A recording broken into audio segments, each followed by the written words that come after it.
మా అన్నయ్య చెప్పాడు, అరే దేవుడు అని. ప్రైజ్ ద లార్డ్, హల్లెలూయా. మాట్లాడగలిగిన దేవుడు ఆయన. అయితే ఆ మాట అడుగుతూ దేవుని స్తుతిస్తున్నా. నాకు వచ్చిందని మాటలే. మా అన్న చెప్పాడు, నువ్వు మాట్లాడే దేవుడు అని. నువ్వు మాట్లాడే దేవుడు అయితే నువ్వు నిజమైన దేవుడు అని మా అన్న చెప్పాడు. నేను నమ్ముతున్నా. మా పొలం తడవకూడదు, మేము కుప్పేసుకోవాలి, అప్పుడు దాకా నువ్వు కాపాడు అని ఇట్లా అడుగుతున్న సమయంలో దేవుడి నామానికి మహిమ కలుగును గాక. హల్లెలూయా, హల్లెలూయా.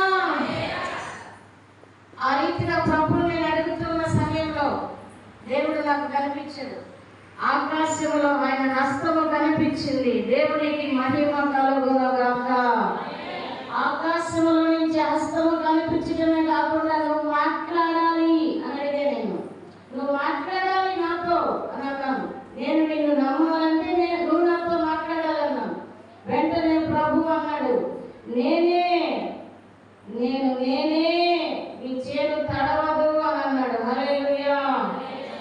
వర్షము, ఉరుములు, మెరుపులు, తుఫాన్లు పడుతున్నాయి.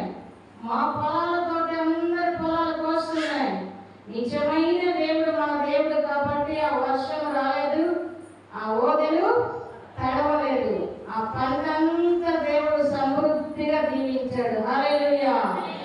ఈ మాట మా ఇంట్లో చెప్పాను. ఇదిగో రాత్రి మీ అందరూ తలా ఒక పనికి వెళ్ళొచ్చి పండుకొని నిద్రపోతున్నాడు. నానైతే దిగులు పడుతున్నాడు. మరి నేను యేసు ప్రభువుని తలుసుకున్నాను. యేసయ్యే మన కుప్పలను కాపాడాడు. ఓదల మీద తడిసిపోతే మళ్ళా మనం కౌలు చేసే పొలాలు కదా అని చెప్పి నేను చెప్పినప్పుడు అన్న వదలు వీళ్ళు కాస్త అట్లా నమ్మిన తర్వాత కొన్ని రోజుల తర్వాత నాకు వివాహం చూడడానికి స్టార్ట్ చేశారు. ప్రభు నాతో మాట్లాడుతున్నాడు, నేను ఆయనతో మాట్లాడుకుంటున్నా, నా భక్తి నేను చేసుకుంటున్నా. ఇలా మేము మందిరానికి వెళ్ళడం స్టార్ట్ చేసాం. ఊళ్ళోనే మందిరానికి వెళ్ళడం స్టార్ట్ చేసాం. ఒకరోజు అన్నయ్య అమ్మ ఇద్దరు పిలిచి అమ్మ ఒక దెబ్బ కొట్టింది, అన్నయ్య కొట్టాడు. ఎందుకు వెళ్తున్నావు ఒకసారి చెప్పాను, సరేదా ఇంట్లో నుంచి గంట ఏమొచ్చి వస్తుంది అన్నాడు. సరే నెలకొన్నా. సరే ప్రభా, నేను ప్రార్థనకి రావాలంటే వాళ్ళతో నువ్వు మాట్లాడు, వాళ్ళు నన్ను కొట్టకూడదని ప్రభుతో నేను ఒప్పందం చేసుకున్నప్పుడు ప్రభు మమ్మతో అన్నాడంట, నువ్వు చిన్న అమ్మాయిని ఎందుకు కొట్టావు అని. ఆ ప్రాంతంలో ఒక మాస్టర్ గారు ఉన్నారు, మోషే గారు అని.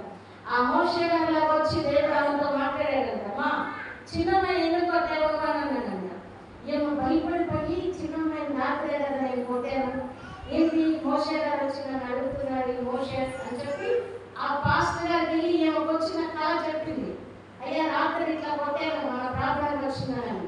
నువ్వు కొట్టమాకు, ఆ అమ్మాయి పట్ల దేవుడు ప్రణాళిక ఉన్నది, జాగ్రత్త మా కొట్టమాకు అన్నాడు. అప్పుడు ఆమె తెలుసుకొని కొట్టడం మానేసింది.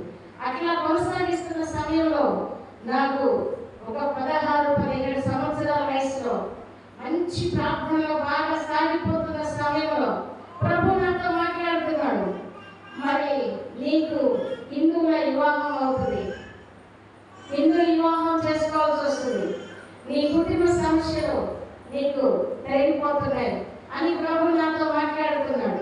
ఎలా ప్రభు అని చెప్పి అడుగుతున్నప్పుడు, ఒక పూజలు చేసే వ్యక్తి నిన్ను పెళ్లి చేసుకుంటావు, అది నా చిత్తమే అని ప్రభు మాట్లాడుతూ వచ్చారు. మాట్లాడిన కొన్ని రోజుల తర్వాత వెంటనే అమ్మోళ్ళు సంబంధాలు చూడటం ప్రారంభం చేశారు. మనం ఎవరింటికి వెళ్ళాలా, ఎవరు మన ఇంటికి రాలా. మా బంధువులలో ఇప్పుడు అయ్యగారు వాళ్ళ అక్కని మా బాబాయికి ఇచ్చారు. ఆమె గారు అడిగారంట పెద్దమేని, నాన్న చెల్లిని మరి మా తమ్ముడికి ఇప్పిస్తాను అని. అయితే అప్పటికే ప్రార్థనలు బాగా చేసుకుంటున్న సమయంలో ప్రభు ఏమని చెప్పారు, మరలా నేను నిద్ర వస్తున్న వాళ్ళందరూ హల్లెలూయా చెప్తాను. నిద్ర వస్తుందా? ప్రైజ్ ది లార్డ్, హల్లెలూయా. అయితే ఆ వివాహం కుదిరింది. వివాహానికి ముందుగా ప్రభు చెప్తున్నాడు, అమ్మోళ్ళు చూస్తే రెక్కడితే డొక్కాడాలి, డొక్కాడితే రెక్కడాలి అన్నట్టుగా లేని వాళ్ళం మేము. అయితే అయ్యగారు కాస్త పొలం ఉంది, అయ్యగారికి కాస్త చదువు ఉంది. అయితే అమ్మోళ్ళు పాల్పడుతున్నారు, ఆ సంబంధానికి ఇవ్వాలి అని చెప్పేసరి.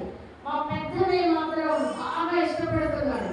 మేము అనుకుంటున్నాం అన్న వాళ్ళు ఇంకా చూసి చూసి ఇవ్వలేదు కదా, మా ఇంటికి రావాలి కదా, ఎందుకంత సంతోషపడుతున్నావు అని మేము అనుకుంటుంటే, లేదు లేదు నువ్వు మా ఇంటికి కోడలు అవుతావు అని మా అన్నయ్య చెప్తున్నాడు.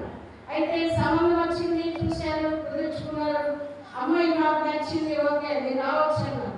అమ్మ నాన్న తెల్లారి వెళ్తున్నారు అందరూ వాళ్ళ ఇంటికి వెళ్ళే సమయంలో. ఇక తెల్లారితే వాళ్ళు ఇంటికి వెళ్తారు అబ్బాయి ఇంటికి అనగా నేను మోకరించి దేవుని సన్నిధిలో అడుగుతున్నాను, ప్రభా మరి మేము కట్న కానుకలు ఎక్కువగా ఇవ్వలేని పరిస్థితి, మరి వాళ్ళకి పొలము కాస్త అవి ఉన్నాయి, ఎక్కువ కట్నం వెళితే మా స్థితిగతులను వెలిగిన దేవుడు కదా అని నేను ప్రార్థన చేస్తున్నాను. ప్రార్థన చేస్తుంటే దేవుడు చూపించాడు, నా కట్నం ఎంతో చూపించాడు, నా వివాహము చూపించాడు. గతంలో మీకు చెప్తూ వచ్చాను కదమ్మా నిన్ను వివాహము చేసుకుంటామని, అతనే ఇతను అని అన్నాడు. ప్రైజ్ ది లార్డ్, హల్లెలూయా హల్లెలూయా. ఆ తర్వాత కుదుర్చుకున్నారు సంబంధం, వివాహం అయింది. వివాహం అయిన తర్వాత అరే అయ్యగారు వాళ్ళ అక్క వాళ్ళ తమ్ముడు, నేను వెళ్ళక మునిపే నా వివాహానికి ముందే ఆ ఇంట్లో వాళ్ళ అమ్మగారు మా అత్తగారు లేరు, చనిపోయారు. సంవత్సరం లోపు వివాహం చేస్తూ వచ్చారు. ఆ ఇంట్లో పెళ్లి చేశారు.